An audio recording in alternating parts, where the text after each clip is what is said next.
Bismillahirrahmanirrahim. Assalamualaikum warahmatullahi wabarakatuh. Bertemu lagi dengan Bapak. Hari ini Bapak akan menyampaikan materi tentang fikih. Namun sebelumnya sama-sama kita membaca basmalah agar mudah-mudahan Allah senantiasa memberikan ilmu yang berkah dan bermanfaat. Mari sama-sama kita membaca lafaz basmalah. Bismillahirrahmanirrahim. Allahumma sholli ala sayyidina Muhammad wa ala sayyidina Muhammad. Anak-anak yang dimuliakan oleh Allah Subhanahu wa taala. Pada kesempatan hari ini Bapak akan menjelaskan tentang manfaat zakat yang kita berikan kepada panitia zakat. Kira-kira nanti zakat itu manfaatnya untuk apa aja. Namun sebelumnya tentu kalian masih ingat di pekan yang lalu, di pertemuan yang lalu, di minggu yang lalu kalian sudah membahas tentang dua hal yang ada zakatnya juga selain zakat fitrah dan zakat mal. Nanti kan kemudian disambung lagi dengan zakat perniagaan, hewan ternak dan sebagainya. Dan terakhir ada 2 poin yang kalian bahas, yaitu tentang zakat barang tambang atau ma'adin. Dan yang kedua ada zakat untuk rikaz atau barang temuan. Itu 2 poin juga yang mungkin selama ini kita tidak pernah berpikir, atau kita hanya ingat zakat itu sebatas zakat fitrah Pak. Tiap bulan puasa mama dan ayah selalu bayar. Ternyata ada yang lain. Artinya kita perlu bersyukur ternyata ilmu kita bertambah. Jadi kalau barang tambang atau ma'adin adalah sesuatu yang didapatkan dari dalam perut bumi. Misalnya ketika menggali, begitu dalam menemukan emas, perak dan sebagainya. Maka itu ada zakatnya. Hitungannya misalnya emas. Emas itu maka kadar nisabnya atau ukurannya adalah 93,6 gram. Nanti zakatnya 2,5%. Pun dengan perak. Zakatnya sama 2,5%, hanya saja beratnya yang berbeda. Kalau emas 93 gram, kalau perak 672 gram. Itu yang harus dikeluarkan. Berapa tadi besarannya? 2,5%. Maka barang tambang tersebut dikeluarkan zakatnya pada saat itu juga. Jadi tidak perlu menunggu 1 tahun. Berbeda dengan kita punya emas, atau bapak atau kalian punya tabungan emas disimpan. Setelah 1 tahun baru dikeluarkan zakatnya.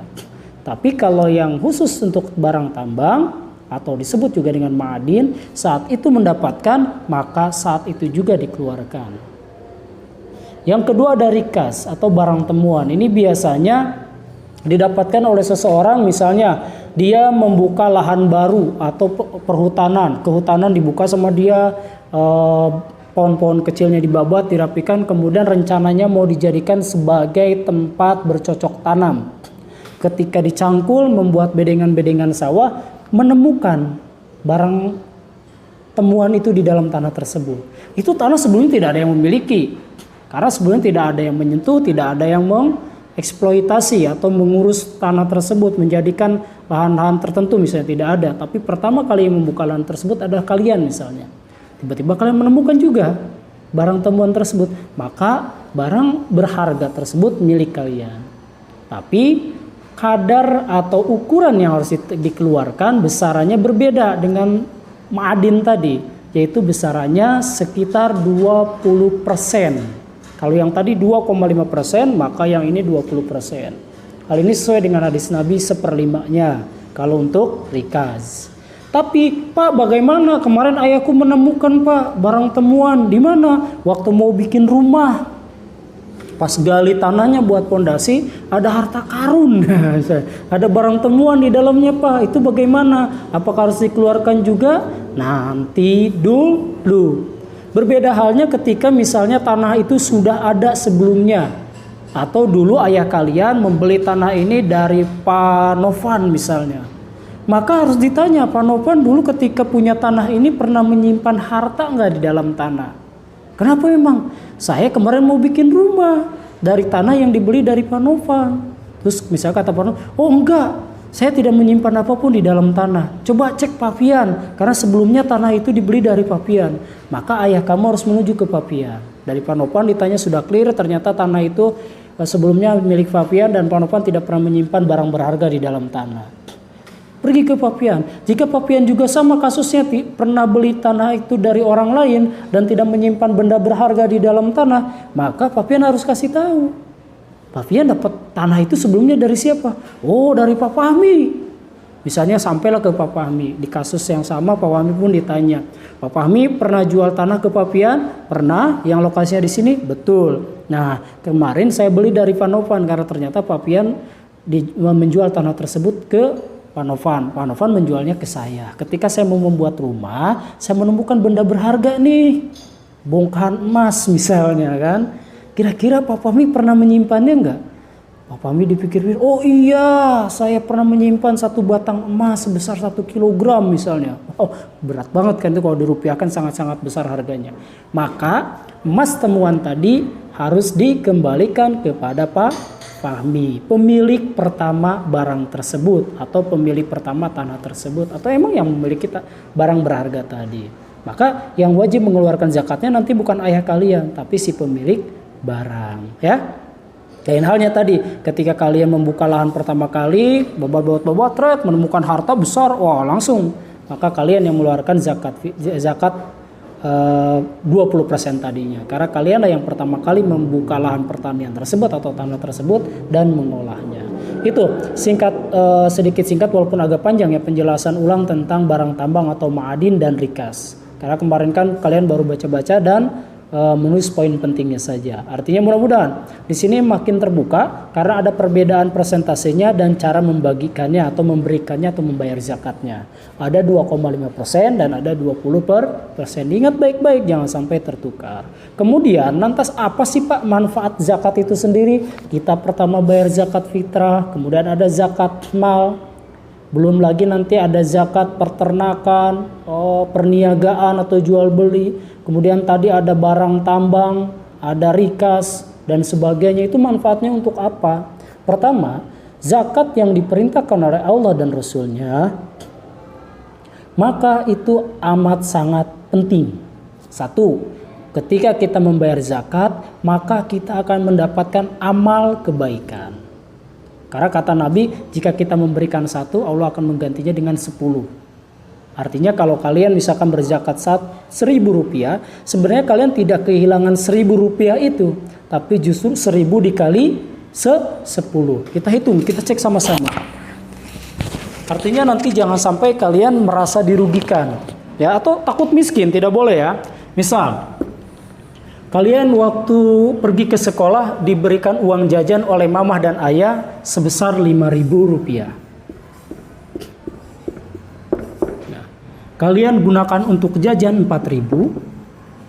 Karena waktu itu bertepatan di hari Jumat, maka kalian sodakokan sebesar 1.000 ke kotak amal masjid. Secara hitung-hitungan matematis, kalian akan merasa rugi karena 5.000 dikurang 1.000 sisa 4.000. Yang ini digunakan untuk kotak amal. Tapi ingat kawan-kawan, teman-teman, Allah itu akan menjadikan 1.000 ini 10 kali lipat, paling sedikit. Artinya 1.000 yang kalian sodakokan dikali 10 sama dengan 10.000. Nanti yang 10.000 ini Allah belum tentu membalasnya atau menggantinya dengan uang lagi. Bisa jadi ketika pulang kalian mendapatkan uang 10.000 dari ayah, atau Allah akan berikan dengan poin yang lain atau dengan nilai yang lain. Misal kesehatan kalian, keberkahan ilmu kalian, ataupun hal-hal lainnya yang bertambah, ya. Ini paling kecil. Sedangkan dalam keterangan dikatakan barang siapa yang bersedekah atau beramal, Allah akan menggantinya seperti pohon yang tumbuh subur.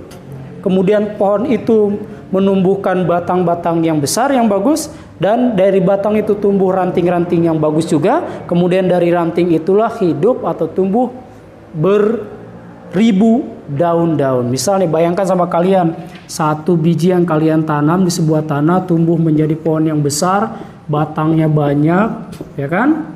Kemudian ada cabang-cabangnya juga, kemudian dari cabang itu ada daun-daunnya. Maka silakan aja perkirakan sama kamu, satu pohon itu kira-kira ada berapa jumlah daun. Maka itulah pahala yang Allah berikan buat kita karena kebaikan dari amal zakat yang kita keluarkan atau sedekah yang kita berikan. Kedua, amal perbuatan yang nama zakat itu mampu mengikis sifat kikir atau pelit. Jadi kalau di dalam diri kalian masih ada sifat kikir nih, dalam hati, dalam pikiran kalian masih ada sifat kikir atau pelit, maka latihan mengikis kikir tersebut, sifat pelit tersebut, sifat takut miskin tersebut dengan sodako. Wah, kan sodako lagi-lagi aku takut miskin Pak, keluarkan 1.000 dulu. Nanti kalian akan menemukan manfaatnya. Besok keluarkan 2.000, besok keluarkan 3.000. Kalau masih pelit juga, keluarkan lagi lebih besar. Dari situ nanti Allah akan membersihkan. Apa yang dibersihkan oleh Allah? Hati kalian, hati kita semua dan otak juga. Sehingga kita akan berpikir bahwa ternyata untung ya kita bersedekah, untung ya kita mengeluarkan zakat. Karena ternyata zakat itu meskipun kita keluarkan di dunia, Allah bisa balas di dunia dan di akhirat. Bapak pernah memberikan pisang, satu utuh, satu tinggal sudah sepotong karena waktu itu memang Bapak sudah potong untuk makan. Tiba-tiba ada saudara Bapak datang, dia ngeliatin, Bapak kasih dong, tinggal sepotong, bukan bekas gigitan. Tiba-tiba saudaranya atau kakaknya datang lagi, melihat juga, masa Bapak nggak kasih? Ternyata masih ada satu pisang lagi, udah Bapak kasih kepada mereka. Tidak lama kemudian ayahnya lari mendekat ke Bapak, bawa satu sisir pisang. Yang ketika dijumlahkan ternyata jumlahnya ada sekitar 18 pisang dalam satu sisir. Tahu satu sisir kan? Jadi kalau pisang itu kan ada satu tandan, ada juga satu sisir. Satu sisir itu biasanya segini-gini. Nah, ternyata ketika dihitung itu terdiri dari 18. Hanya saja ketika itu Bapak tidak langsung makan. Bapak hitung dulu, oh sebentar kok kenapa 18 ya? Harusnya kan kalau aku sodako 2 dapat 20. Bapak ingat ternyata yang satu hanya setengah. Harusnya kan dapatnya 15, tapi Allah kasih 18, artinya lebih 3. Itulah kehebatan Allah, kebaiknya Allah kepada kita ketika kita memberikan sesuatu. Kemudian hal ketiga, manfaat dari berzakat adalah kita akan merasa tenang. Kita tidak akan merasa takut. Ya jangan-jangan nih hartaku tidak halal nih semuanya. Jangan-jangan ada harta yang terselip dan itu nilainya atau bersifat haram atau gak jelas nih. Gimana? Nah maka sodakohkan. Ketika kamu sodakoh maka hati kalian pun akan merasa tenang. Tenang nih sudah nolong saudara, tenang nih sudah bantu saudara dengan uang zakat. Untung aku sudah berzakat. Sehingga ketika ada musibah Allah masih memberikan keselamatan. Kemudian zakat itu akan memberikan keuntungan berikutnya. Apa? Keuntungan di dunia dan di akhirat. Kalian bahagia di dunia, bahagia juga di akhirat. Karena ketika kita sudah meninggal dunia, sebanyak apapun harta yang kalian punya, misal punya 10 mobil Lamborghini, 11 Ferrari, 300 buah sepeda, apa yang mahal sekarang ya? Brompton ya, 80 jutaan misalnya, punya apartemen 10. Tapi ketika meninggal kalian tidak akan pernah membawa harta itu semua. Yang kalian bawa hanya amal. Di antara amal adalah perbuatan baik kalian, di antaranya itu atau membayar zakat, bersodakoh. Jika itu yang poin itu tidak kalian bawa ketika meninggal, nanti malaikat akan bertanya, mana amal kamu? Tidak ada. Karena kamu tidak punya amal apapun. Tapi ketika kamu punya amal sodakoh, bayar zakat, maka tertolonglah hidup kamu nanti di kehidupan berikutnya. Dan yang terakhir, manfaat berzakat adalah bisa membantu pendidikan. Sekarang sudah banyak lembaga-lembaga zakat yang menampung uang-uang zakat umat Islam, kemudian diolah menjadi sebuah lembaga pendidikan dan memberikan atau menghadirkan pendidikan gratis. Di antaranya ada Badan Amil Zakat Nasional kalau di Indonesia. Ada juga dompet duafa, ada juga rumah yatim dan sebagainya. Mereka itu mengelola uang-uang zakat kita berbentuk apa? Pertama atau diantaranya adalah pendidikan. Karena dompet duafa misalkan yang berkantor pusatnya di daerah Parung, masih daerah Bogor, Kabupaten Bogor Parung, itu mengelola dana zakatnya untuk pendidikan diantaranya. Nanti beberapa anak dari setiap provinsi memberikan perwakilan atau diberikan pendidikan khusus. Kalau di Bogor juga masih ada lembaga pendidikan milik Baznas. Kalau nggak salah di daerah Ciampea sana tuh, tidak jauh dari Al Yasmin. Itu artinya pemanfaatan dana zakat yang lebih maslahat daripada sekedar memberikan makan, maka uang zakat itu digunakan untuk pendidikan. Di antaranya yang hadir dalam pendidikan tersebut adalah anak-anak yatim, piatu, dan duafa. Artinya insya Allah uang yang kita zakatkan bermanfaat bagi semuanya. Bagi yang ditolong ataupun kita sendiri yang sebagai orang yang membayar zakat. Mudah-mudahan kalian semakin bersemangat untuk membayar zakat. Nanti silakan diskusi sama ayah sama mama, kira-kira ada nggak harta atau zakat mal yang belum terbayarkan, atau harta mama atau harta ayah yang ternyata belum pernah dizakatkan, atau mungkin kalian pernah menemukan harta barang tambang atau barang temuan kemudian belum dizakatkan. Silakan diskusi dengan ayah dan mama ya. Sekali lagi mudah-mudahan zakat terus memberikan manfaat buat kita semua. Hadanallahu wa iyyakum ajmain. Assalamualaikum warahmatullahi wabarakatuh.